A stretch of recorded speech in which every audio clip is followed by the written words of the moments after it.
So we're going to do a few short videos on how to overhaul the carburetor on your CB125E. If your bike's running well, this video is not for you. Like all things on your bike, there's things like regular maintenance, oil changes. Changing the oil, the effects of that are not apparent unless you just leave the oil in there for a long time and periodically top it up with whatever's available, in which case you'll soon have a failed motor.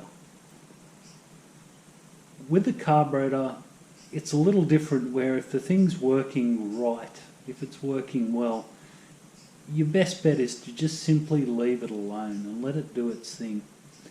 The carburetors in the CB are very simple, and like most Honda carburetors, Honda's been around since, well, they started with motorised push bikes after the Second World War, if you go back in Honda's history. So they're not unfamiliar with carburetor design, and they certainly build a good machine. So if your carburetor is working properly, leave it alone. Just don't touch it. If it's starting to develop problems, if there's fuel leaking out of it, or if there is fuel coming out of the overflow, which is an indicator of a worn needle and seat, or a blockage or foreign material stopping the needle and seat from working properly, then this video is more useful. But as I keep saying to people, if it isn't broken, don't fix it. Work on improving and maintaining rather than just simply amusing yourself. And definitely if it's your main ride, let's face it, a lot of us do plug around on these things. I do.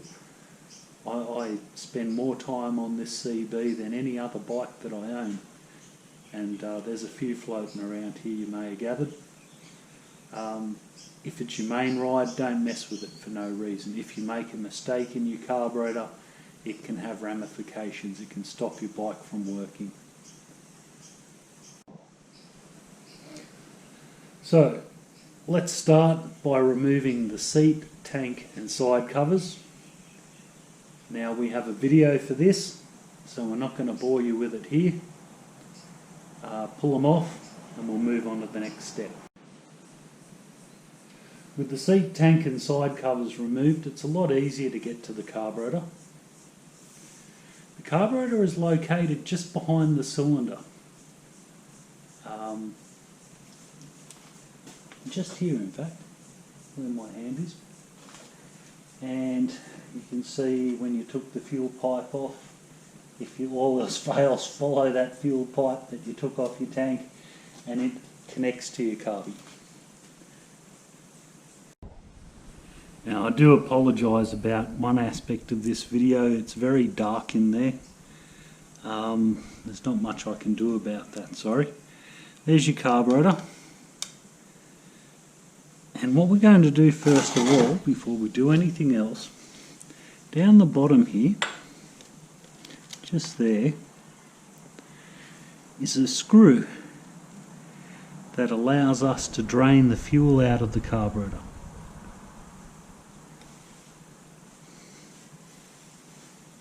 Okay, so some lazy bugger didn't put the drain hose on this one. That would be me, I'm sorry.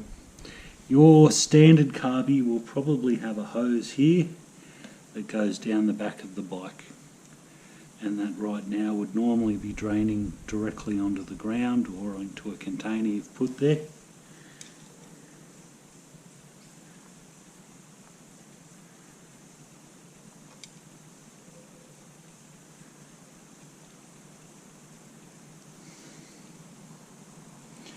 Yeah, that would be it there. So you'll have a hose there. Just unplug that. Let's pretend that our bike has one.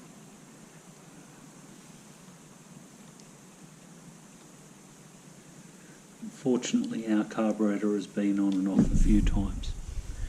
Now, there is a wire here for a bowl heater. This actually heats the fuel up in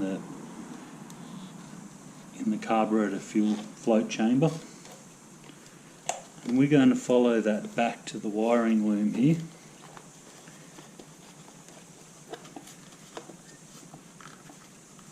And we're going to unplug it. So it's just one of those typical little push down the tang and unplug it type affairs. And just to unobscure things a bit, though you don't need to do it on yours, we're going to take our fuel line off. So far so good. Now we've gently closed off that fuel drain plug. On this side of the bike you can see where the tip of the screwdriver is. There's a clamp, so you've got a hose coming from the air box. That's where your air filter is, just in there. So filtered air goes through that hose into the carburetor, and of course the carburetor mixes it with fuel. So what we're going to do is loosen that off so that the carburetor will slip out of that hose.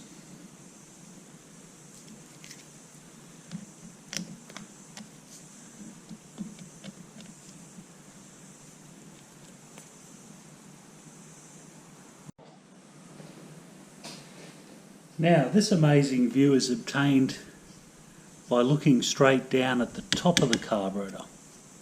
So this is where your tank would normally go, just in here.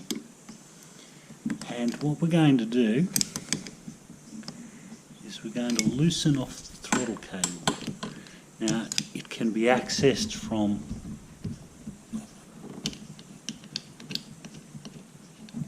just about all sides quite successfully. And you can see what I've done is I've loosened the top off and I've pushed that out of the way. I've lifted the cable off its holder there.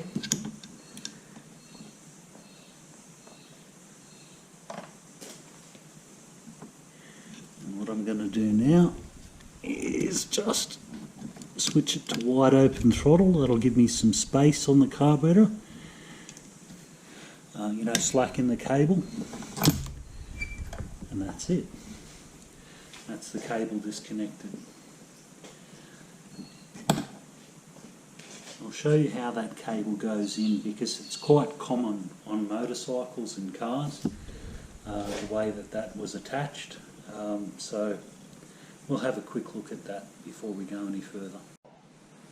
And by that I mean once the carburetor is off, I'll show you how that actually goes together. Now there's less and less holding our carburetor on. There's a few different ways you can take it off from here.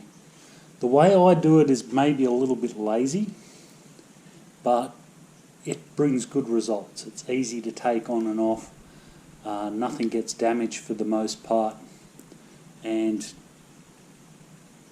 we just put it on the exact way we took it off again, and everybody's happy, particularly me, because I'm very economical in that regard.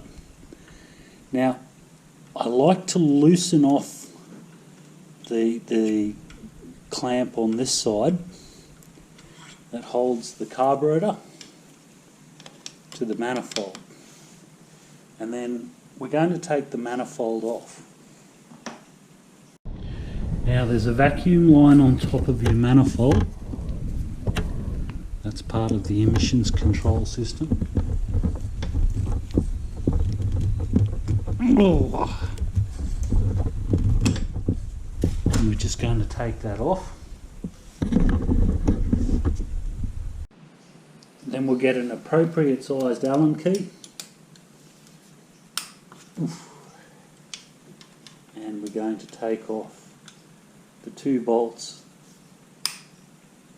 that hold the manifold on. So that manifold's been on there a while.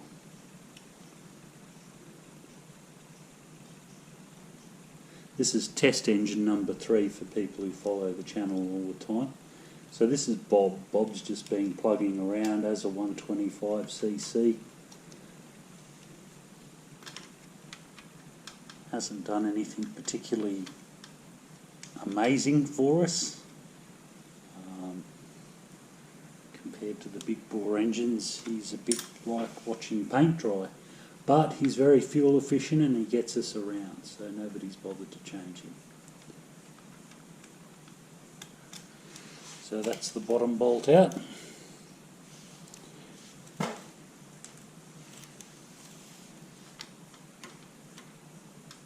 Now I'm coming in from the top and using a very nifty little ball end of the Allen key, just to get him loose. You should be able to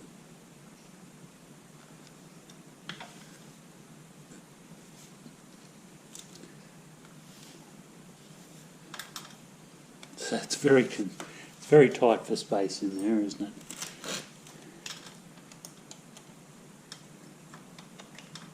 So we'll get back to the ball because we can.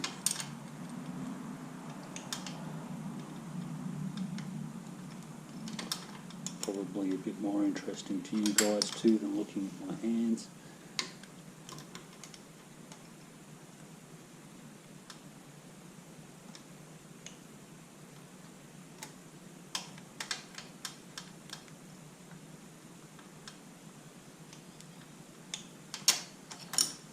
Okay, he's just about off.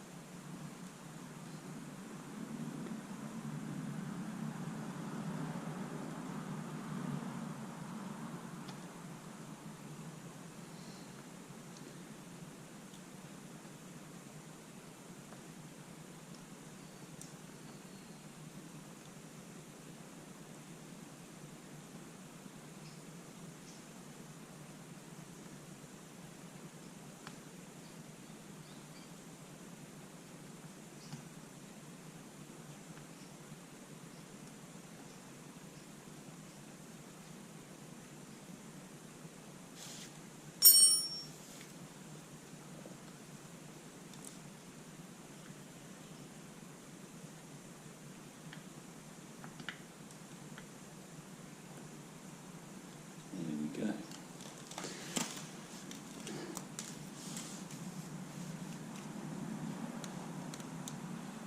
Now we can move him around a little bit now, and we're going to go back across to the other side and then we're going to unplug the choke.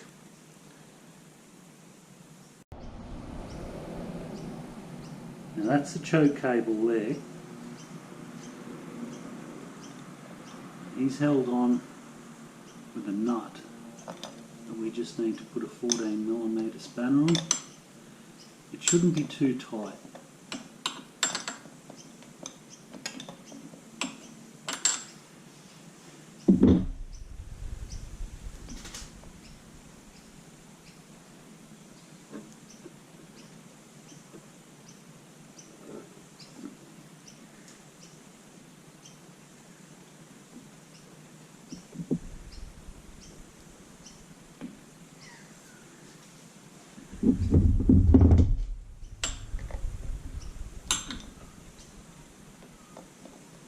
Just need to be careful with this guy because he is made of plastic.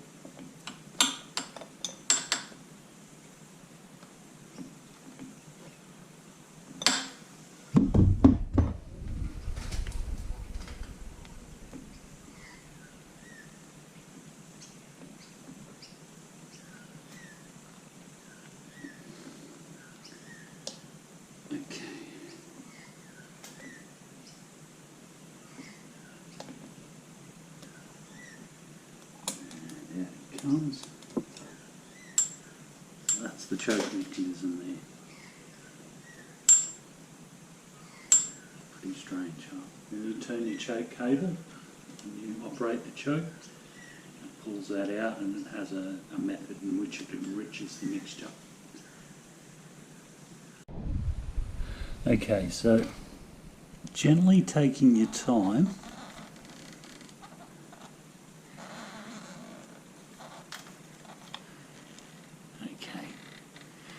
I'll show you what's happening. The rubber tube from the air filter has still got a fairly good grip on it.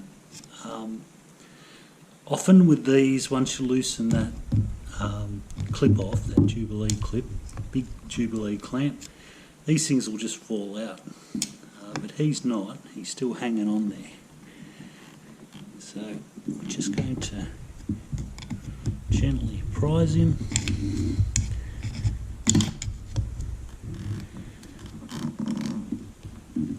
There we go.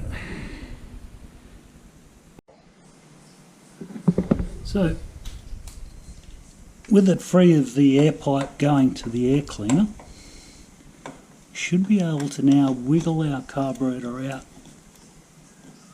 from the frame.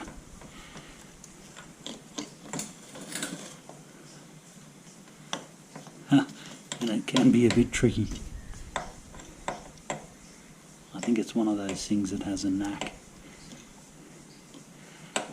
If you feel that it could be a little bit easier, what you can do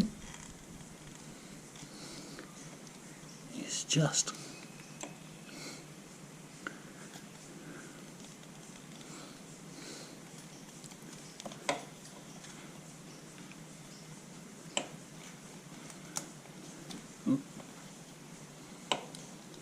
gently and supporting the carburetor, pull the manifold off.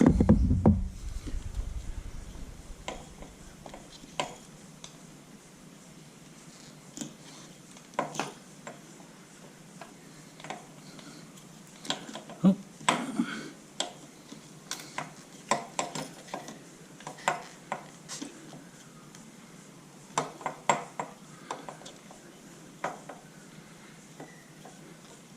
And just wiggle her out of there. And that's your carburetor.